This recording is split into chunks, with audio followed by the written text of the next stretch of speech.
الله وبركاته. الحمد لله رب العالمين والصلاة والسلام على أشرف الأنبياء والمرسلين وعلى آله وأصحابه أجمعين. أما بعد، قال الله تبارك وتعالى في القرآن المجيد: أعوذ بالله من الشيطان الرجيم إنه من يشرك بالله فقد حرم الله عليه الجنة ومأواه النار. ہر قسم کی حمد و ثنا اللہ وحدہ لا شریک کی ذات اقدس کے لیے، جس اللہ نے ہمیں اہل توحید میں سے بنایا اور صرف اپنے سامنے سجدہ کرنے کی توفیق عطا فرمائی۔ مختصر حمد و ثنا کے بعد ان گنت لا تعداد، بے حد و بے حساب لاکھوں اور کروڑوں درود و سلام ہو آپ کے اور میرے پیارے پیغمبر جناب محمد رسول اللہ صلی اللہ علیہ وسلم کی ذات بابرکت کے لیے، کہ جن کو اللہ رب العزت نے انسانیت کی ہدایت کے لیے مبعوث فرمایا۔ سامعین محترم، آج میں نے جو آپ کے سامنے قرآن مجید کی آیت کا ایک حصہ بیان فرمایا ہے، اس میں اللہ تعالیٰ فرماتے ہیں کہ جس شخص نے اللہ کے ساتھ کسی کو اس کا شریک ٹھہرایا، انہو من یشرک باللہ، اللہ کے ساتھ شریک ٹھہراتا ہے، شرک کرتا ہے،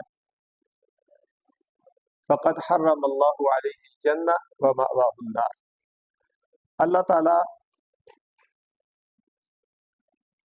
اس پر جنت کو حرام کر دیتا ہے اور اس کا ٹھکانہ جہنم کی آگ ہے۔ یہ قرآن مجید کا دو ٹوک اور واضح فیصلہ۔ اب اس آیت مبارکہ کی روشنی میں صرف چند چیدہ باتیں آپ کو عقیدے کے حوالے سے، کیونکہ آپ کا ٹاپک چل رہا ہے اللہ تعالیٰ کی معرفت، اور عربی کا ایک مقولہ ہے کہ تعرف الاشیاء بازدادہا، اگر آپ کسی چیز کو پہچاننا چاہتے ہیں تو اس کی ضد کو پہچانیں، اگر آپ جو ہے وہ اس کی ضد کو نہیں پہچانیں گے تو آپ کو پتہ نہیں چلے گا کہ وہ چیز کیا۔ ٹھیک ہے، آپ ٹھنڈک کو پہچاننا چاہتے ہیں تو گرمائش بھی پہچاننی ہوگی، آپ حق کو پہچاننا چاہتے ہیں تو آپ کو باطل کا بھی پتہ ہونا چاہیے۔ ٹھیک ہے، اسی لیے جو ہے اللہ تعالیٰ نے قرآن مجید میں جہاں عقیدہ توحید کو بہت زیادہ بیان فرمایا ہے، سب سے زیادہ بیان فرمایا، وہاں اللہ نے شرک کا رد بھی بہت زیادہ کیا ہوا ہے۔ اور دیکھیں، شرک ایک ایسی بیماری ہے جو بیماریوں میں سب سے بڑی ہے۔ دنیا کے اندر میں نے پچھلے درس میں بتایا تھا کہ جتنی بھی غلطیاں اور کوتاہیاں اور جتنے بھی اللہ تعالیٰ کی نافرمانیاں ہیں، ان کی بنیاد کہیں نہ کہیں شرک ہے۔ شرک ہوتا کیا ہے؟ شرک کی بہت ساری تعریفیں ہیں۔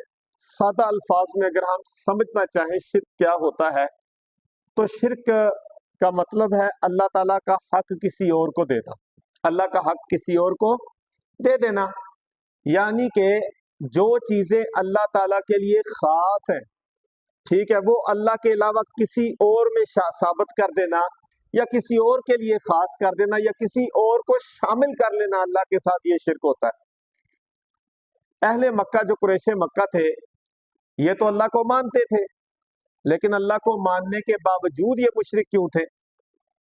اللہ تعالیٰ کی ذات کا تو انکار نہیں کرتے تھے، ایسا تو نہیں وہ کہتے تھے کہ اللہ ہے ہی نہیں، ایسا نہیں کہتے تھے۔ کل کہہ دیجئے نبی الاسلام من رب السماوات والارض، اللہ نے جو زمین و آسمان کا رب کون ہے، وہ کچھ باتیں تسلیم کرتے تھے کہ واقعی رب تو اللہ تعالیٰ حقیقی۔ تو بات یہ ہے کہ پھر وہ مشرک کیوں تھے؟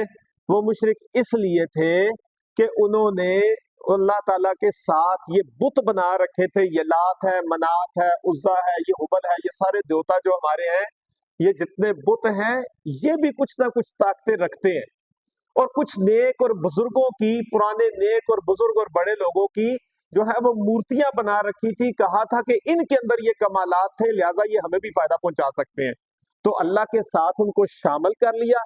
نفع نقصان پہنچانے والا کون ہے؟ اللہ تعالیٰ ہے، تو وہ بتوں کو شامل کر لیتے تھے کہ یہ بھی کر سکتے ہیں، تو اس کا مطلب یہ ہے کہ اللہ کے ساتھ اس چیز کو شریک کر لیا۔ تو اللہ کا حق تھا کہ اللہ کو ہی سجدہ کیا جاتا، وہ اللہ کے علاوہ بتوں کو بھی سجدہ کرنا شروع ہو گئے، تو پھر یہ شرک ہو گیا۔